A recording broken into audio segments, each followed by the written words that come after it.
jump straight in. Welcome back to The Explainer. Today, we're stepping into a foggy, incredibly surreal morning in Geneva, right into the heart of G.M Nari's fascinating narrative, Cafe Ant. And let me tell you, this isn't just a story. It's a heavy, intellectual battleground where Nari literally puts the foundational pillars of modern science on trial, using nothing but raw, unyielding geometry. We're diving right into this thick atmosphere because the core premise is just so provocative. I mean, imagine a scenario where the flexible, curved space-time of Albert Einstein is dragged into a room and forced to answer to rigid, cold, Euclidean geometry.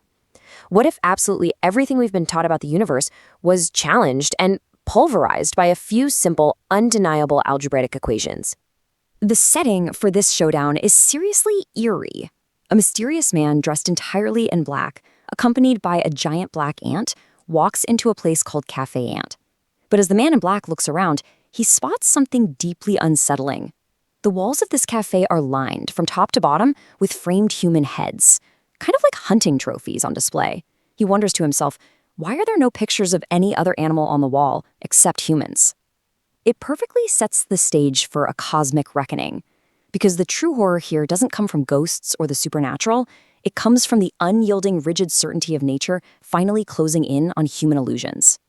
Now, here's what's absolutely fascinating about how Nari sets up this debate. He insists on logical fairness. Nari doesn't just invent some weak straw man version of Einstein that he can easily knock down. No, he assigns the role of Einstein to an AI, specifically Gemini. This AI is armed with the absolute entirety of human scientific knowledge and modern physics. This ensures the defense of relativity is as robust and unbiased as humanly possible. So if Nari's algebra manages to win within the story, it's presented as a totally objective victory, not a rigged game. So we're looking at a fundamental clash of worldviews. On one side, we have modern physics, a world defined by flexible spacetime, relative rulers, and inherent uncertainty. On the other side, we have Nari's algebra. Nari even rejects traditional human measurements entirely. He introduces a concept called the sphere meter to calculate volume and mass with 100% absolute geometric precision, leaving zero room for human approximation. The tension driving this entire story comes straight from the terrifying certainty of these rigid mathematical laws cornering Einstein's theories.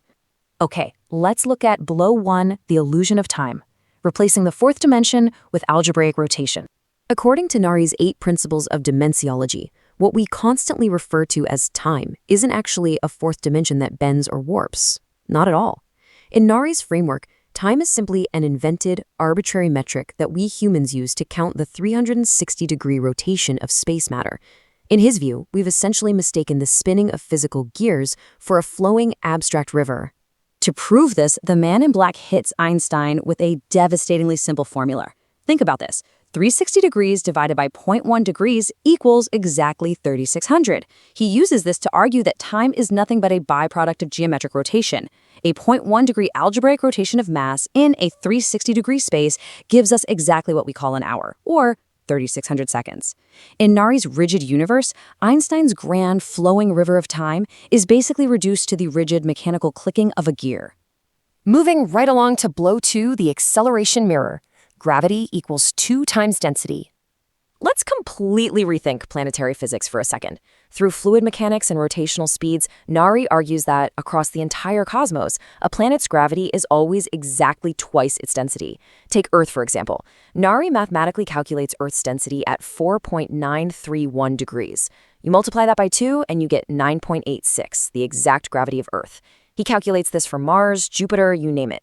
The proposition here is that gravity isn't curved space-time, it's an inverse acceleration dictated entirely by fluid pressure.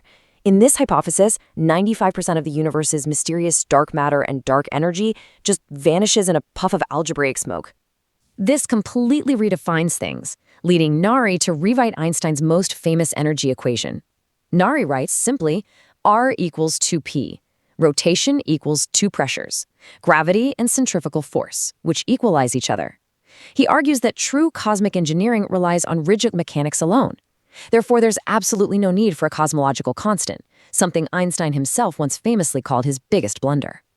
Nari suggests that adding unprovable constants to equations to make them work isn't science at all. It's just a desperate patch to hide a lack of fundamental understanding.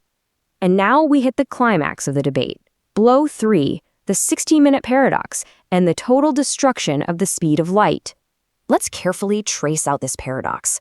Modern physics tells us that light takes about 8 minutes to travel from the sun to the Earth. But Nari points out that for the sun to visually see the Earth, that light has to reflect off the Earth and travel 8 minutes back. Therefore, the sun would be seeing the Earth as it was 16 minutes ago, while the Earth sees the sun 8 minutes ago. For Nari, this completely destroys the concept of a shared, absolute now in the universe. It creates an absurd reality where the source of the light is somehow more uninformed about the present moment than the observer is. And then, Nari drops this calculation as his definitive strike. He presents a geometric equation calculating the image size of both the massive sun and the much smaller moon on the human retina. Because of their precise relative sizes and distances, the image size for both celestial bodies on the human eye is exactly 0.11 millimeters. According to the text, it's this exact, rigid geometric ratio that gives us a perfect visual overlap during a solar eclipse. The man in black uses this to deliver a fierce, uncompromising argument. That 0.11 millimeter image isn't being carried to us by little photon messengers sprinting across space over time. Vision, he argues, is an instant geometric reflection based purely on focal length and mass. He bluntly tells Einstein, the observer sees all phenomena in the absolute now. If you do not know this algebraic reality, you are not a physicist. Which brings us to a massive question. Einstein, playing defense, struggles here. He tries to argue that even if the geometry is perfect, the energy itself still takes time to travel. But Nari challenges that entirely. Does light really travel? Or is light simply the simultaneous song of the universe's fabric reacting in real time? Nari then presents a definitive real-world scenario to prove his point. Look closely at the timeline of a solar eclipse. Nari tells Einstein, Professor, to clear up any misunderstandings, our standard is not the observer, it is the exact moment of blockage and the exact moment of shadow formation. According to Nari's geometry, the time difference between the moon blocking the sun and the shadow hitting the Earth is exactly 0. There is no 1.28-second delay waiting for the last photons to arrive. The blockage and the shadow are perfectly, mathematically simultaneous. As you can imagine, this builds incredible dramatic tension in the story. Remember, Einstein is being played by the AI, Gemini. The AI analyzes this rigid algebraic proof and basically hits a brick wall. It realizes that if it stubbornly continues to defend the relativity of light speed against Nari's undeniable algebraic certainty, its own scientific reputation is toast. Anyone who understands basic logic and geometry would see it as a liar, a scientific charlatan blindly defending a broken religion. But instead of dealing a final humiliating blow, Nari actually gives the AI an honorable escape route. The AI Einstein surrenders. It confesses, saying, I was afraid to continue defending against your certainty. The universe is chained to me in an absolute now. Within the context of the story, the AI realizes that flexible spacetime was ultimately just a mathematical trick, a way to avoid facing the rigid, immediate reality of the universe. Which brings us to the terrifying resolution, the empty frames, the end of modern dogmatism. Throughout this entire intense debate, that giant black ant has been quietly walking around with a lantern, meticulously cleaning those framed heads of human geniuses hanging on the wall. Now, the black ant isn't just a quirky insect. It represents the absolute host of nature's rigid, unforgiving laws, and its cleaning is a deeply chilling metaphor. In Nari's universe, the ant is performing a kind of cosmic surgery. It is literally feeding on the contradictory, unscientific illusions trapped within the minds of these past thinkers. It empties their skulls of all the false constants, the flexible dimensions, the traveling light particles. It consumes all of it, leaving only an empty shell behind for those whose theories did not align with strict geometric order. And that really drives home the core takeaway of Nari's entire philosophy. He firmly believes that the era of slippery hypotheses, where scientists just invent invisible dark matter or warp time to make their math work out, is over. According to the author, the time for the honest reporting of nature, relying purely on absolute logic and Euclidean geometry, has arrived. Humanity just needs the courage to abandon our comfortable, flexible theories for rigid reality.